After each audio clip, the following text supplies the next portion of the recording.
Previous lecture में हमने पढ़ा था भाई electric field intensity due to line charge, ठीक है। इसकी डायग्राम आपके सामने बनी हुई है, ठीक है। हमने एक लाइन चार्ज लिया हुआ था, ठीक है। ये एप्लीकेशन है किसकी? गॉस लॉ, ठीक है। तो यहाँ पे आपके पास लाइन चार्ज बना हुआ है, तो लाइन चार्ज तो ठीक है, लेकिन हमें उसके लिए गॉसियन सरफेस चाहिए। हाँ जी, गॉसियन सरफेस चाहिए, क्योंकि ये लाइन चार्ज क्या क्रिएट करेगा? इलेक्ट्रिक फील्ड लाइंस क्या जनरेट करेगा? Electric field lines. Electric field line जब किसी सरफेस से पास होगी, जब किसी सरफेस से पास होगी तो ही जाके फ्लक्स बनेगा ना, ठीक है। तो गॉसियन सरफेस का होना बहुत जरूरी है, ठीक है। आज हम डिस्कस करेंगे electric field line due to thin infinite sheet, ठीक है। Thin infinite sheet due to thin infinite sheet, ठीक है।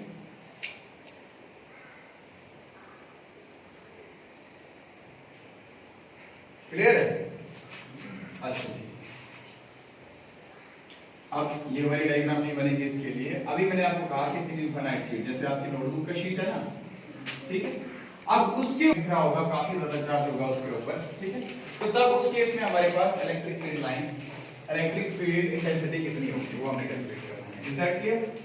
तो मैं सबसे पहले आपके सामने यहाँ पे एक शीट तरह का एक स्ट्रक्चर ड्रा करूंगा, ठीक है। इसके ऊपर क्या है? चार्ज लिखा हुआ। Is that clear? एक पेज देना है, पेज। ये शीट के ऊपर क्या बिखरा हुआ है? चार्ज, ठीक है। ये थिन इनफाइनाइट शीट है, ठीक है। इनफाइनाइट चार्ज इसके ऊपर बिखरा हुआ है। Is that clear? एक शीट है ये, थिन शीट, ठीक है। इसके ऊपर चार्ज क्या है? बिखरा हुआ है, इसी तरह से चार्ज बिखरा हुआ है, ठीक है। तो इलेक्ट्रिक फील्ड लाइंस कहां-कहां के लिए जनरेटेड होंगी? बाहर की ओर, दोनों तरफ से बोलो। बाहर की ओर परपेंडिकुलर ऑन द सरफेस होती है कंडक्टर की, ठीक है। तो यहां से बाहर की ओर होगी इलेक्ट्रिक फील्ड लाइंस इस चार्ज की वजह से। Is that clear? तो इलेक्ट्रिक फील्ड की डायरेक्शन तो हमें पता चल गई कि इस तरफ और इस तरफ, ठीक है। ये शीट है ना, इस तरफ भी और इस तरफ भी। Is that clear? अब मुझे क्या करना पड़ेगा? एक सरफेस लेनी पड़ेगी, जैसे हमने पहली एप्लीकेशन में ली थी गॉसियन सरफेस, ठीक है। तो यहां पे मैं एक सरफेस बना रहा हूं,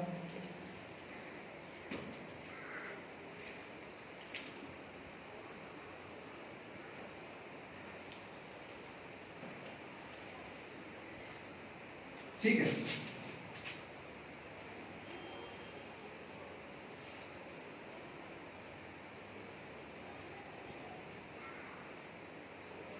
ओके, ये कोई पॉइंट P है जहां पे हमने क्या कैलकुलेट करनी है? Electric field intensity. ये पॉइंट P है कोई जहां पे हमने इलेक्ट्रिक फील्ड इंटेंसिटी कैलकुलेट करनी है। मान लो इस शीट से ये डिस्टेंस कितना हमारे पास? r distance. कितना है भाई? r distance. Is that clear? क्या मैं लिख सकता हूं यहां पे इलेक्ट्रिक फील्ड की डायरेक्शन ये वाली? बोलो भाई, इलेक्ट्रिक फील्ड की डायरेक्शन ये वाली है। Is that clear? यहां पे एनी प्रॉब्लम? Any problem? ये बताया मैंने, इस शीट को लेके इस तरफ भी और इस तरफ भी। Is that clear? Electric field की डायरेक्शन तो आ गई भाई ये वाली हमारे पास, हाँ जी, ठीक है। तो हमने क्या करना है? सबसे पहले उसी एप्लीकेशन की तरह इसको किस में डिवाइड करना है? कंपोनेंट्स में। सरफेसेस को किस में डिवाइड करना है? तो this one will be S1, this one. अब यहां पे एक सरफेस लेनी है हमें, ठीक है। यहां पे एक सरफेस लेनी है, तो आपने पता है ये सिलेंड्रिकल पोर्शन है, सिलेंड्रिकल पोर्शन, तो इसको सिलेंड्रिकल पोर्शन में कर्व्ड सरफेस लेनी पड़ेगी। कौन सी सरफेस? Curved surface. तो क्या मैं यहां पे ले सकता हूं ये वाली सरफेस, ठीक है। ये वाली, समझ रहे हो ना? ये वाली सरफेस, इसको क्या लिख दूं मैं? S2, ठीक है। तो अगर मुझे इसका एरिया वेक्टर ड्रा करना पड़ेगा कहां की ओर? बाहर की ओर। बोलो भाई, बाहर की ओर, ठीक है। तो ये क्या आएगा हमारे पास? S2 surface. ये कौन सी सरफेस है? और ये कौन सी आएगी? S3 surface. Is that clear? S3 surface. अगर इस सरफेस के ऊपर मुझे एरिया वेक्टर ड्रा करना होगा तो कहां के लिए? परपेंडिकुलरली आउटवर्ड है भाई, इसमें सोचने वाली बात ही नहीं है। Is that clear? तो ये ds, ये भी परपेंडिकुलरली आउटवर्ड, ठीक है। हाँ जी, ये भी ds, क्योंकि ये वाला था, तो इसके ऊपर परपेंडिकुलर कौन सा पड़ेगा? इस तरह से perpendicularly outward. Is that clear? अब ध्यान से समझना, सबसे पहले हम क्या कैलकुलेट करेंगे? सरफेस चार्ज डेंसिटी, बोलो भाई सरफेस चार्ज, क्योंकि अभी चार्ज किसके ऊपर है? सरफेस के ऊपर है। अगर लाइन के ऊपर होता, तो कौन सी डेंसिटी कैलकुलेट करनी थी? Linear charge density, that is lambda. अभी किसके ऊपर बिखरा हुआ है? सरफेस के ऊपर। हाँ जी, अभी किसके ऊपर है? सरफेस के ऊपर। तो डेंसिटी कौन सी? Surface charge density, and that is represented by sigma. ठीक है, तो sigma will be equivalent to, देखो लीनियर चार्ज डेंसिटी क्या था? Charge per unit length, charge per unit length, क्योंकि वो लेंथ के ऊपर डिस्ट्रीब्यूट थी, लाइन के ऊपर, दैट इज लेंथ के ऊपर। ठीक है, लेकिन ये किसके ऊपर है? चार्ज डिस्ट्रीब्यूटेड सरफेस के ऊपर, so it will be charge per unit surface. बोलो भाई, ठीक है। तो अगर मुझे यहां से चार्ज निकालना है, चार्ज की वैल्यू कितनी आएगी? सॉरी, चार्ज की वैल्यू निकालनी है, तो चार्ज की वैल्यू आएगी हमारे पास कितनी? Very good, sigma s। ठीक है, चार्ज की value q is equivalent to sigma s। Any problem? ठीक है, कोई प्रॉब्लम यहां पे? ठीक है, अब हमने निकालना क्या है इसमें? इलेक्ट्रिक फील्ड इंटेंसिटी किस पॉइंट पे? पॉइंट P के ऊपर, पॉइंट P के ऊपर। तो हम सबसे पहले इस पे क्या लगाएंगे? Gauss law. क्या लगाएंगे?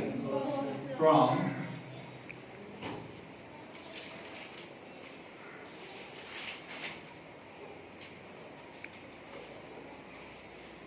क्या गॉस लॉ यही कहता है?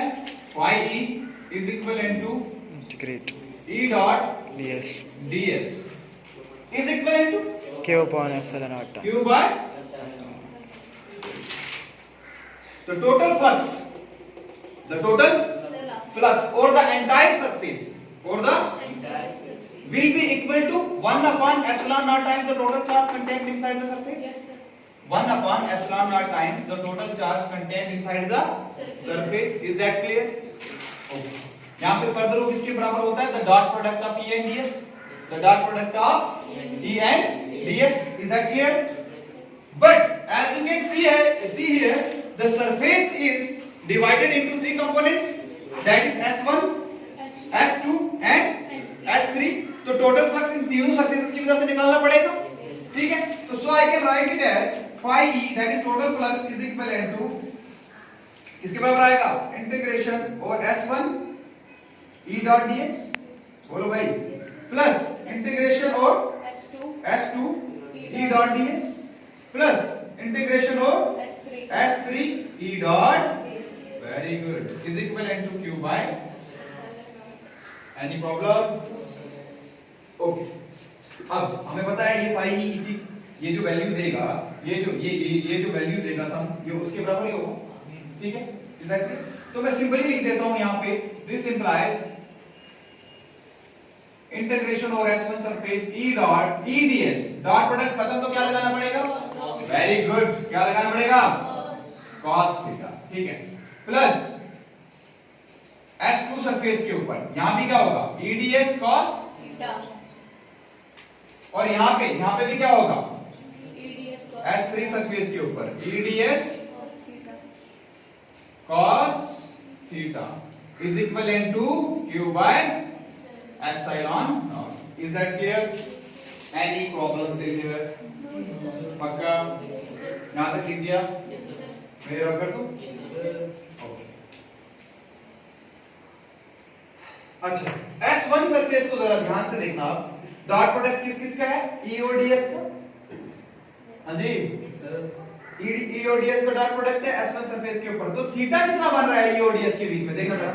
E किस तरफ है? इधर। ds पे कहां है? तो कितने डिग्री का एंगल? जब दोनों एक तरफ जा रहे होते हैं, एक ही डायरेक्शन में, एंगल कितना बनता है? 0 degree. Is that clear? E भी इधर और ds भी इधर, तो एंगल कितना भाई? 0 डिग्री। ठीक है, तो मैं लिख रहा हूं this is equivalent to integration E ds cos 0 degree. Is that clear? अब सेकंड सरफेस के ऊपर चलते हैं, प्लस इंटीग्रेशन और सरफेस S2, पहले S1 था फिर S2, किसके बराबर आएगा ये? E ds, very good, cos 90 degree. बहुत अच्छे, यहाँ पे देखना ध्यान से।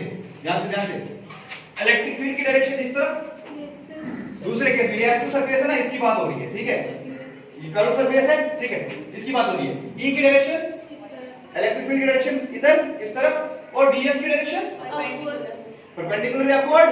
बोलो भाई, तो यहाँ पे एंगल कितना बनेगा 90 डिग्री।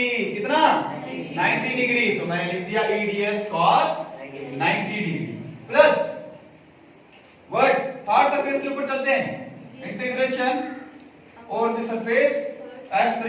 ठीक है, थर्ड कंपोनेंट के ऊपर। हाँ जी, इलेक्ट्रिक फील्ड की डायरेक्शन यहां देखो ध्यान से गर्ल्स, इलेक्ट्रिक फील्ड की डायरेक्शन दिस साइड और इसकी एरिया वेक्टर की डायरेक्शन भी इस तरफ, दोनों एक डायरेक्शन में आ गए। तो कितना आएगा 0। बहुत अच्छे, ठीक है। EDS cos is equivalent to Q by, ये तो चल ही रहा है ना, Q by epsilon naught। Is that clear? अब मैं आपसे ज्यादा, अच्छा ये आप यहाँ बताओ मुझे, यहाँ पे cos 0 कितना होता है 1 cos 0 कितना होता है 1 1। ठीक है, तो मैं सिंपली क्या कर दूंगा, इंटीग्रेशन और द सरफेस S1 EDS लिख दूं, क्योंकि cos 0 कितना होता है 1 into EDS कितना होगा EDS। Is that clear? cos 90 कितना होता है 0, तो ये खत्म कर दूं, ये लिखना ही क्यों है फिर। ठीक है, ये खत्म हो गया क्योंकि cos 90 0 होता है, 0 से EDS को मल्टीप्लाई करोगे तो 0 ही आएगा। ठीक है, लिखने की जरूरत नहीं है। S3 सरफेस के ऊपर चलते हैं। S3 कितना आएगा again EDS, because cos 0 degree होता है 1 into EDS कितना आएगा EDS। Is that clear? Is equivalent to Q by epsilon। Any problem? Okay,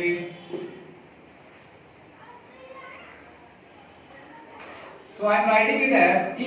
What E? Charge is distributed uniformly. Electric field will be also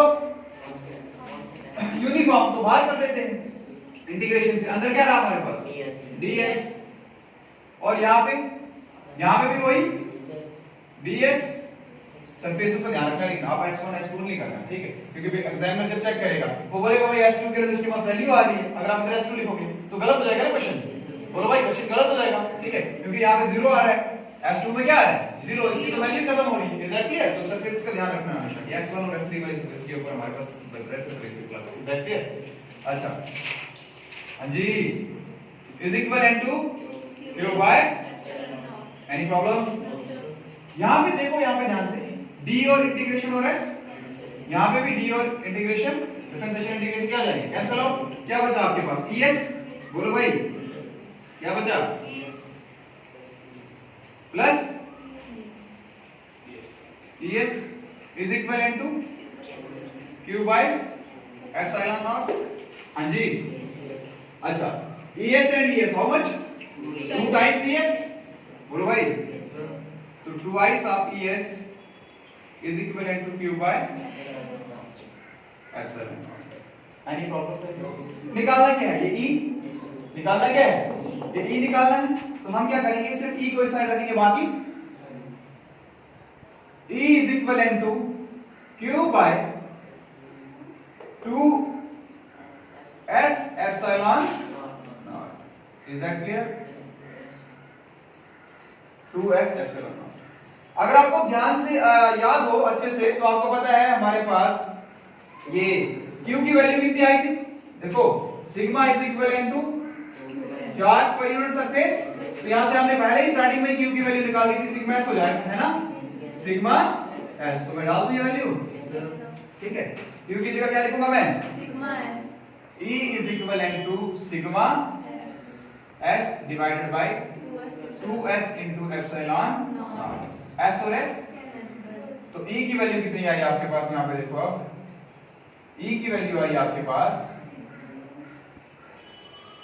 sigma है, हाँ sigma upon